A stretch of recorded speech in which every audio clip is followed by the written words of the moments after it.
వే gold trusted gold buyers మీరు తాకట్టు పెట్టిన బంగారాన్ని విడిపించి ఈ రోజు ఉన్న మార్కెట్ ధరకు కొనబడను. పోలవరం ఎమ్మెల్యే క్యాంపు కార్యాలయం వద్ద ఉద్రిక్తత చోటు చేసుకుంది. జనసేన ఎమ్మెల్యే చిర్రి బాలరాజుపై దాడికి యత్నించారు.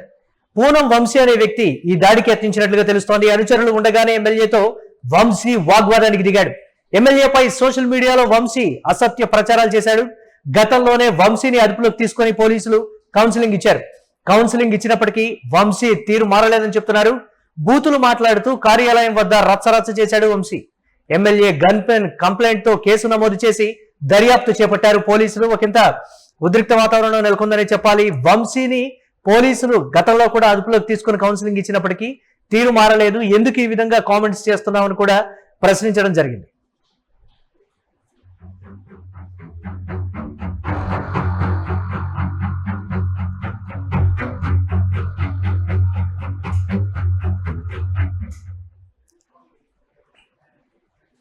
రైట్, ఇక ఈ అంశానికి సంబంధించి మరిన్ని అప్డేట్స్ మా కరెస్పాండెంట్ సాయిరామ్ అందిస్తారు. సాయిరామ్, ఎమ్మెల్యే గన్మెన్ ఫిర్యాదుతో వంశీని పోలీసులు అయితే అదుపులోకి తీసుకున్నటువంటి పరిస్థితి ఏంటి? గతంలో కూడా అదుపులోకి తీసుకుని కౌన్సిలింగ్ ఇచ్చినప్పటికీ మళ్ళీ పదే పదే అదే విధంగా సోషల్ మీడియాలో అసత్య ప్రచారాలు, ఇప్పుడు నేరుగా క్యాంపు కార్యాలయం వద్దకు వచ్చి బూతులు తిడుతూ నానా రచ్చ చేయడానికి సంబంధించి ఏం చెప్తున్నారు? ఎస్ మురళి, పోలవరం నియోజకవర్గ రాజకీయ వర్గాల్లో తీవ్ర చర్చకు దారితీసిన ఘటన ఇది. పోలవరం ఎమ్మెల్యే చిర్రి బాలరాజుపై దాడికి యత్నం జరగడం స్థానికంగా కలకలం రేపింది. అందుతున్న సమాచారం ప్రకారం చూసుకుంటే ఎమ్మెల్యే క్యాంపు కార్యాలయం వద్ద ఈ ఘటన చోటు చేసుకుంది. పూనం వంశీ అనే వ్యక్తి ఎమ్మెల్యేని కలిసేందుకు క్యాంపు కార్యాలయానికి అయితే వచ్చి అక్కడే ఆయనతో వాగ్వాదానికి దిగినట్లయితే తెలుస్తుంది. మాట పెరగడంతో పరిస్థితి ఉద్రిక్తంగా మారి ఆ ఎమ్మెల్యేపై దాడికి అయితే ఎత్తించినట్లయితే ఆరోపణలు వినిపిస్తున్నాయి. అయితే అక్కడే విధుల్లో ఉన్న గన్మెన్లు సిబ్బంది వెంటనే కూడా అప్రమత్తమై అతన్ని అయితే అడ్డుకోవడంతో పెద్ద ప్రమాదం తప్పినట్లయితే చెప్తున్నారు. అయితే ఈ ఘటనకు ముందు నుంచే ఎమ్మెల్యే చిర్రి బాలరాజు అటు పూనం వంశీ మధ్య విభేదాలు ఉన్నట్లయితే మనకు సమాచారం అవుతుంది. మురళి, గత కొద్ది రోజులుగా సోషల్ మీడియా వేదికగా ఎమ్మెల్యేపై అసత్య ప్రచారాలు అయితే అసభ్యకర పోస్టులు విమర్శలు కూడా చేస్తున్నాడని చెప్పేసి ఆరోగ్య ఎమ్మెల్యే వర్గీయులు అయితే పోలీసులు ఫిర్యాదు చేసినట్లయితే తెలుస్తుంది. అయితే ఆ ఫిర్యాదు ఆధారంగా పోలీసులు పూనం వంశీని పోలీస్ స్టేషన్ పిలిపించి కౌన్సిలింగ్ కూడా ఇచ్చినట్లయితే సమాచారం. అయితే తనను పోలీస్ స్టేషన్ కి పిలిపించడంపై ఆగ్రహం వ్యక్తం చేసిన వంశీ ఆ ఆగ్రహంతోనే ఈ రోజు ఎమ్మెల్యే క్యాంపు కార్యాలయానికి వచ్చి వివాదానికి దిగినట్లయితే స్థానికంగా చర్చాంశంగా మారింది. అయితే ఇక్కడ మరో ముఖ్యమైన విషయం ఏంటంటే పూనం వంశీ గతంలో ఎమ్మెల్యే చిర్రి బాలరాజు వద్ద కంప్యూటర్ ఆపరేటర్ గా అయితే పనిచేసిన వ్యక్తి అని కూడా తెలుస్తుంది. ఒకప్పుడు ఎమ్మెల్యేకు అత్యంత సన్నిహితంగా ఉన్న వ్యక్తే ఇప్పుడు ప్రత్యర్థిగా మారి బహిరంగ విమర్శలు చేస్తూ చివరకు క్యాంపు కార్యాలయం వద్ద వరకు వచ్చి గొడవకు దిగడం రాజకీయ వర్గాల్లో కూడా ఆసక్తికరమైన చర్చకి అయితే కారణమైంది. గతంలో ఈ ఇద్దరి మధ్య సత్సంబంధాలు ఉన్నప్పటికీ కూడా అనంతరం వ్యక్తిగత లేదా రాజకీయ కారణాలతో విభేదాలు ఏర్పడ్డాయా అనే కోణంలో కూడా చర్చ అయితే జరుగుతుంది. అయితే ఈ విభేదాలకు అసలు కారణాలు ఏంటనే విషయంపై ఇప్పటికీ కూడా అధికారికంగా ఎటువంటి స్పష్టత అయితే రాలేదు.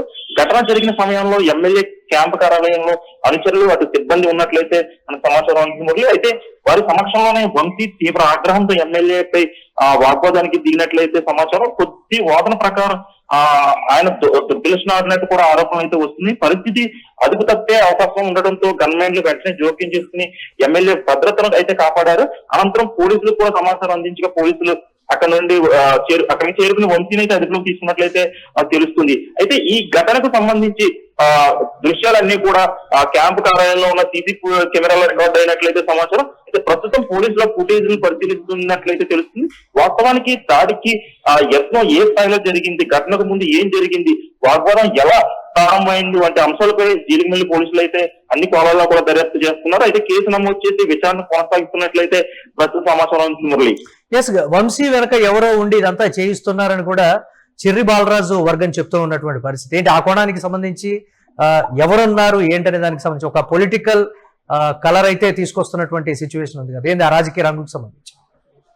ఎస్ మురళి, అంటే ఇప్పుడు ఒక స్థానికంగా ఒక ఎమ్మెల్యే మీద దాడి జరిగితే ఖచ్చితంగా ఎవరైనా ఖచ్చితంగా కావాలని చేయిస్తున్నారా, లేకపోతే ఇతనే ఏమన్నా మనసులో పెట్టిన ఏదన్నా గతంలో జరిగినవి ఏమన్నా ఆటలు పట్టి కక్షపూరితంగా చేస్తున్నాడనే కోణంలో పోలీసులు కూడా దర్యాప్తు చేస్తున్నారు. ఎందుకంటే గతంలో వంశీ ఏదైతే ఎమ్మెల్యే చిర్రి బాలరాజు ఆఫీస్ లోనే కంప్యూటర్ ఆపరేటర్ గా పనిచేసేవారు, ఏదో లావాదేవీల విషయంలో ఏదో గొడవలు రావడం, ఆ సమయంలోనే అతని ఉద్యోగం నుండి తొలగించడం, తర్వాత ఎమ్మెల్యేపై ఇతను సోషల్ మీడియాలో అసభ్యకరమైన పోస్టులు అంటే వ్యతిరేకంగా పోస్టులు పెట్టడం అప్పుడే కూడా పోలీసులు మందలించడం జరిగింది. కానీ ఇదంతా చూసుకుంటే ఇతనే కావాలని చేస్తున్నాడా, లేకపోతే ఈ కోణంలో బయటికి ఉద్యోగాన్ని తొలగించిన నేపథ్యంలో ఎవరైనా తెలుసుకుని ఇతనితో ఎలా చేయిస్తున్నారనే కోణంలో కూడా కొన్ని అనుమానాలు వ్యక్తమైతే అవుతున్నాయి. ఈ కోణంలో కూడా పోలీసులు దర్యాప్తు చేస్తున్నారు. ముఖ్యంగా ఈ ఘటన రాజకీయంగా ప్రాధాన్యత సంతరించుకుంది. ఎందుకంటే ప్రజలు ఎన్నుకున్న ఒక ఎమ్మెల్యే క్యాంప్ కార్యాలయం వద్దకే వెళ్లి దాడికి ప్రయత్నించారనే ఆరోపణలు అయితే రావడం సాధారణ విషయం అయితే కాదు మురళి. ఎందుకంటే భద్రతా పరంగా కూడా ఇది ఆందోళన కలిగించే అంశంగా మారింది. ఒక ప్రజాప్రతినిధి కార్యాలయం వద్ద ఇటువంటి ఘటన జరగడం స్థానికంగా కూడా ప్రజల్లో చర్చనీయాంశంగా మారిందని చెప్పుకోవచ్చు. ఎందుకంటే ఇక్కడ పోలవరం ప్రజల్లో వినిపిస్తున్న ప్రధాన ప్రశ్న ఒకటే మురళి. ముఖ్యంగా ప్రజలకు అందుబాటులో ఉండి ఒక ఎమ్మెల్యేపై దాడికి యత్నం జరిగిందనే ఆరోపణ వస్తుంటే ఇక సాధారణ ప్రజల పరిస్థితి ఏమిటి?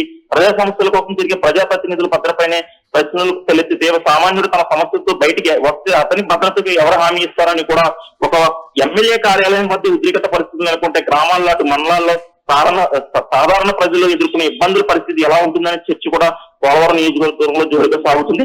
ఘటనపై పూర్తి నిజాలు పోలీసుల దర్యాప్తులో ఎలా ఉన్నప్పటికీ కూడా ప్రజాప్రతినిధులు భద్రత, ప్రజల భద్రత అనే అంశాలపై మరోసారి చర్చకు వచ్చిన పరిస్థితి కనిపిస్తుంది మళ్ళీ. Right, thanks for updates Sairam. ఇక పోలవరం ఎమ్మెల్యే క్యాంపు కార్యాలయం వద్ద తీవ్ర ఉద్రిక్తత అయితే చోటు చేసుకుంది. జనసేన ఎమ్మెల్యే చిర్రి బాలరాజుపై దాడికి ప్రయత్నించారు. దాడికి పూనం వంశీ అనేటువంటి వ్యక్తి ప్రయత్నించినట్టుగా తెలుస్తోంది. అనుచరులు ఉండగానే ఎమ్మెల్యేతో వంశీ వాగ్వాదం చోటు చేసుకుంది. ఎమ్మెల్యేపై సోషల్ మీడియాలో వంశీ అసత్య ప్రచారాలు చేస్తున్నాడు అనేటువంటి మాట చెప్తున్నారు. గతంలోనే వంశీని అదుపులోకి తీసుకొని పోలీసులు కౌన్సిలింగ్ ఇచ్చారు. ఘటనకు సంబంధించినటువంటి విజువల్ కూడా యూటీవీ స్క్రీన్ మీద ఎక్స్క్లూజివ్ గా చూడొచ్చు. పార్టీ కార్యాలయం నుంచి ఆ సీసీ కెమెరా విజువల్స్ ని విడుదల చేశారు. అక్కడ వాగ్వాదం చోటు చేసుకున్నటువంటి విధానానికి సంబంధించి కావచ్చు, అక్కడ రచ్చ అయితే చోటు చేసుకుంది. ఈ నేపథ్యంలో వంశీకి గతంలో పోలీసులు పిలిపించి ఏదైతే సోషల్ మీడియాలో అసత్య ప్రచారాలు చేశాడో అప్పుడు పోలీసులు పిలిపించి కౌన్సిలింగ్ ఇచ్చి పంపించేశారు. అయినప్పటికీ కూడా వంశీ తీరు మారలేదు. బూతులు మాట్లాడుతూ కార్యాలయం వద్ద వంశీ ఏ విధంగా నానయాగి చేశాడో మనం యూటీవీ స్క్రీన్ మీద ఎక్స్క్లూజివ్ గా ఆ సీసీ ఫుటేజ్ విజువల్స్ ను కూడా మనం చూస్తున్నాం. అయితే ఎమ్మెల్యే గన్మెన్ కంప్లైంట్ తో వంశీ మీద కేసు నమోదైంది. ఈ నేపథ్యంలో పోలీసులు దర్యాప్తు చేపట్టారు.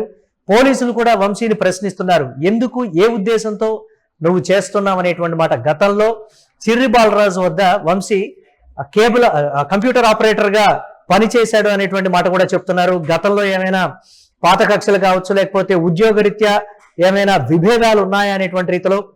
అలాగే చిర్రి బాలరాజు వర్గం ఒక అడుగు ముందుకు వేసి వంశీ వెనక ఎవరో ఉండి ఇదంతా చేయిస్తున్నారు అనేటువంటి మాటను కూడా చెప్తున్నారు. చూడాలి పోలీసుల కౌన్సిలింగ్ కావచ్చు, పోలీసుల విచారణలో ఎలాంటి విషయాలు వెలుగు చూస్తారు.